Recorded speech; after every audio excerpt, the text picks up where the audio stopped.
Ето ни отново в студиото на Всеки делник. Както ви обещах, тук при нас са две прекрасни дами, Яна Тонева и Диана Статева. Здравейте! Здравейте! Едната е член на журито на конкурса, а другата е призьорка от изданието му, първото му издание през 2011 година. Нали така? Да. С вас ще си говорим всъщност предимно за мода, за емоции, преминали в конкурса, и исках да попитам Диана да ни разкаже за нейните впечатления от участието си в първото издание на конкурса Лице на Ямбол. Единственото, което, може би не единственото, но за мен този конкурс беше един голям старт, който ми помогна в, може би, всеки следващ да участвам и ме амбицира да бъда първа тук нататък. За мен този конкурс беше една емоция с много други момичета, забава. Просто мога да кажа, че едно уникално чувство. Някои от момичетата заявиха, че участието им в конкурса, това да се запишат, е предимно да усетят една emоция, не толкова да станат номер едно. При теб каква беше причината? Това е въпрос на цели, може би. Аз се записах единствено, за да бъда първа. Дори това, че аз не станах първа, не означава, че не съм получила това, което искам. Конкурса ми даде старт, подготви ме и ми даде това, за да участвам във всеки следващ, амбицията, за да бъда, може би, първа за напред. Имаше ужасно много емоции. Забавленията бяха бонус към всичко това. Да. В смисъл, всичко е забавно, зад колисите, когато излезеш отвън пред всички, пред журито. Естествено, нормално, притесняваш се, тура по бански, да не забравяме. Знаеш, че всеки поглед е в теб, гледат те, оценяват те, но все пак това е конкурс за красота. Разбрахме, че явно турът за бански, това е най-притеснителната част от конкурса. Определено. Да. Не е ясно защо, тъй като всичките момичета са красиви, с хубави тела. Това определено пък доставя удоволствие на всички, които ги гледат. И стигаме до там, кое е най-приятното в конкурса. Ако тура по бански е най-притеснителното, кое е нещо, което на теб ти беше най-приятно в конкурса? За мен лично целият конкурс ми беше приятен, но всеки, когато дава нещо от себе си, очаква крайния резултат. И може би награждаването е една от най-приятната част. За мен лично като участничка. Когато всъщност... С надеждата да бъдеш първи, втори или това, което си поставил за някаква цел. И твоите качества и труд така се увенчават с успех. Ами да, за сега. След конкурса получих доста изяви, доста търсения от страна на хора, които искат да работят с мен. Участвах в още 8 конкурса, от които бях първа. Получих изяви в чужбина и така мога да кажа, че за мен Лице на Ямбол ми помогна много в моя живот. И може би в кариерата и в това, което исках да бъда. Какво научи за себе си след участието си в конкурса? Има ли нещо, което научи за себе си преди това? Може би аз, като всички останали момичета, също се срамувах да изляза по бански, при толкова много хора, знаейки, че всеки гледа в мен. Но след този конкурс научих, че щом искаш нещо, трябва да направиш всичко, за да го постигнеш. Не мисля, че един тур по бански би ти спрял. Защото ако имаш мечти и искаш да бъдеш на голяма сцена, как ще излезеш там по бански? Ако не можеш да излезеш пред... Получила си така по-голяма увереност в себе. Да, може би.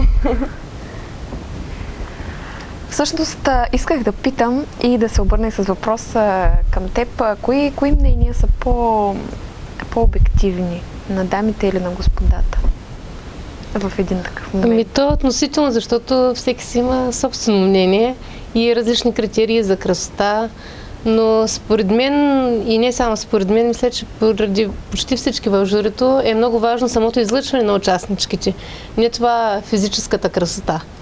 Какви мерки, сантиметри имат, каква височина. По-е важно да излизат със самочувствие и когато излизат със самочувствие, то се личи в погледа им, в усмивките им, така бъдат много по-добре приети от публика и от жури и естествено получават по-високи оценки. Как оценят мъжете и жените? Еднакво ли оценят? Със сигурност е по-различно. Има ли голямо разминаване в оценки? Голямо е едва ли, но има разлика, няма как. Едно е мъжкото виждане за красота, съвсем различно. Ние сме малко по-взискателни жените, понеже имаме към себе си такива изисквания и няма как.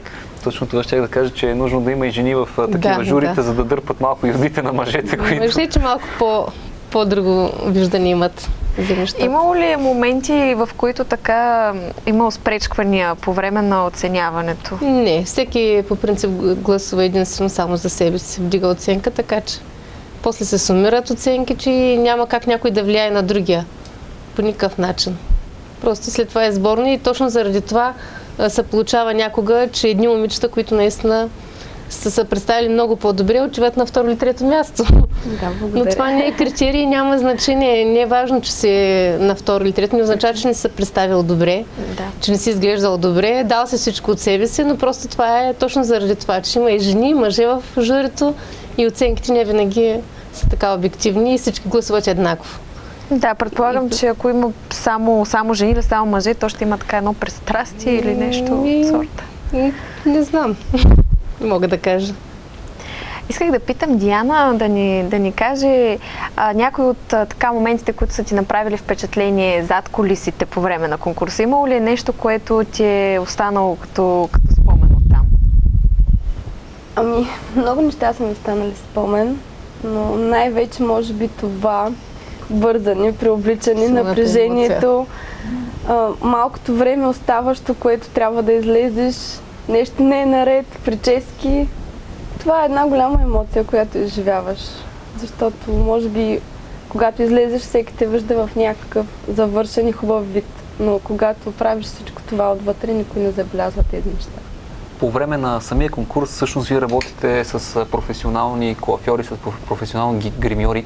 Разминават ли се твоето виждане за една прическа или начин на гримиране с това, което те съветва този професионалист? Аз никога не съм имала претенции от това как и какво ще направят, защото все пак един модел излиза и показва това, което трябва да покажеш. Което това, да, в смисъл, дали ще ме гримират в черно или в определен цвят или с вързана коса или с пуснато, това за мен няма значение. Ти се доверяваш, да, че ще покажат най-добрите черти от теб. определено. Така трябва да е. Не може да имат претенции момичетата, защото и манекенки, и световно известни модели излизат винаги, решават стилистите, коафьорите как най-добре ще изглеждат. Тъй като те са професионалисти. Това може би още един плюс на този конкурс, че участвайки в него, дори да не вземеш ще бъдат много добре подготвени точно за самото представяне. Да, и ще може да се ползва, в последствие да ползваш този тип гримиране или тази прическа, която отговаря на лицето, нещата, които... Това е в тях им плюс само. Да. Стана ни ясно, докато разговаряхме с други участнички, че не само кръгът с представянето по Бански е така притеснителен за много участнички, а и този, в който трябва да направят нещо, да представят себе си. Исках да попитам в този момент. Може би той е следващия притеснителен. Да, ти с какво се представи? С танц. Третия тур всъщност. Да. Но може би за мен лично този тур е много по-труден от тура по Бански. Защо? Защото, може би тогава си казвах, аз не мога да пея, не мога да танцувам, какво ще направя, как ще впечатля журито, защото може би това е един от най-важните турови и е последен. Това са въпроси, с които всички си задават. От тях, да. И аз излязах с танц, ужасно притеснена, срамувах се и може би това ми попречи да взема второто или първото място. На какво е танцува? Стриптиз. Че как ще стигне, няма да вземеш първо място? Как реагира публиката? Да не забравяме, че има и жени в журито. Не, смисъл... Да, точно. Може би това повлиява. Да, може би точно това ми пречи. Мъжете това очакват, докато жените пък са очаквали повече. Аз просто не знаех какво да направя, защото на мен не ми се отдава танците. И това беше решението, което аз не мога да танцувам. Аз какво да кажа? Аз също искам точно да подчертая, че момичетата не трябва да се притесняват, няма нужда да са таланти, певци, както всички се притесняват от този трети тур. Важното е да излязат самочувствие, може даже само и да дефилират да направят 2-3 стъпки, но важното е да се представят добре. А не да излязат и да пият и да бъдат смешни и да не правят това, което не го могат. Няма нужда, просто... Да, не е задължително. Яна, тогава един въпрос към теб, който ще измъкне малко ценна информация за момичетата, които ще участват в конкурса, ще могат така да си я послужат с нея. Какво впечатлява журито на този трети етап? От какво най-много се впечатлява журито? Ами то е индивидуално пак. Всеки различно. От този, който се представи добре. Аз преди малко казах, този трети етап и за него важи това, че като излязат самочувствие момичетата и като се представят добре, няма нужда да пеят след като не могат да пеят, да танцуват след като не могат, но могат, има много варианти. Имаме, ние ще ги съветваме, има много хора, които работят екип, който стои зад тях в този момент и могат да се обърнат към тях, за да ги попитат. И в един разговор ще разберат кое е най-доброто за тях, за да се представят добре. Трябва да бъдат самоуверени. Просто и да бъдат себе си, да се представят такива каквито са. А дали може момиче или човек изобщо, който да се научи да бъде самоуверен? Стига да го желая. Просто ако имаш необходимото желание, ще ти дойде самочувствие и така. Няма начин. Диана, ти как мислиш? Ако... Стана ли по-самоуверена след Да, определено. конкурса? Определено. Както казах вече, това ми даде старт, може би за да стигна до тук.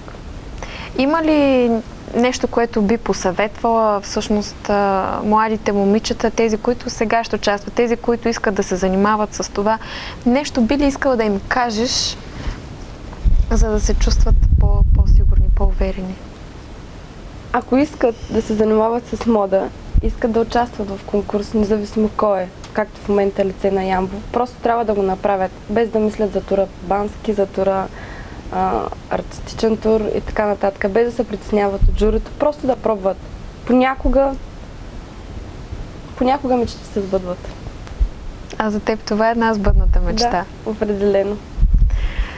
Дано всъщност наистина да се вслушат момичетата, които искат да участват в конкурса, в именно този съвет, да бъдат самоуверени, да бъдат сигурни в себе си и постоянни в действията си и може това, ако наистина това е мечта, да получат шанс за реализация, дори и да не бъдат на първо място. Точно. Продължава всъщност записването за конкурса Лице на Ямбол. Желаящите могат да го направят на сайта models.sliven.net, както и на Facebook страницата Лице на Ямбол. Ще получат професионални снимки в фото Стойчев.